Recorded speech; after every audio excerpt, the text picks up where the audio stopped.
I want to recommend this book to everyone, but in good faith I can't, because I think for most people this is a challenge. It's a big ask. It's a book that wants a lot from you as a reader.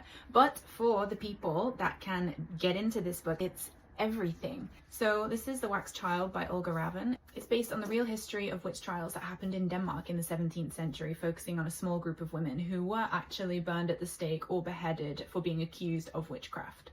The story itself is told from the perspective of a narrator who is a wax doll. And so if that doesn't give you a clue, it's an experimental and unusual book. It's all over the place. It's jumping around in time. It's like reading a spell. It's completely, I felt spellbound by it. It's really an achievement, and the translator is fantastic. I want to give you a little excerpt of the book, and I think from this you can tell if this is going to be the book which you're really going to vibe with or not, because I don't think it's for everyone, much as I wish that it was, because I think it's a masterpiece. They consulted their books of demonology, and there read, "The woman is more easily tempted by Satan, for she is weaker than the man in both body and soul." And they read, "The woman is a wicked and imperfect animal.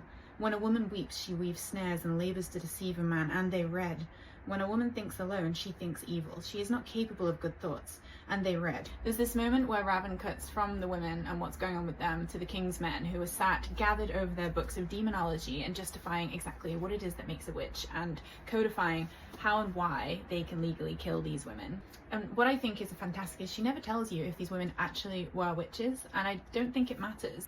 We're talking magic is a kind of power, and the witch is a woman or is a person who was shunned, whose power made others around them uncomfortable, or was a challenge to the power structures that existed in whatever situation it was, whether it was Denmark, England, America, or wherever else there are witch trials.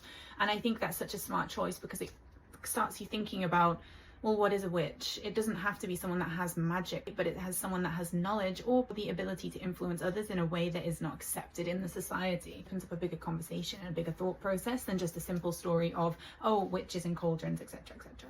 It doesn't matter what they were at the end of the day. It matters what was done to them and sort of the theme as to why it was done to them, and that theme is still relevant today. If this hasn't put you off, if a highly experimental, feminist, lyrical, evocative, ambiguous book about 17th century witch trials, if that sounds like your thing, it probably is, and I would love to hear what you think, because I will be talking about this for the rest of the year.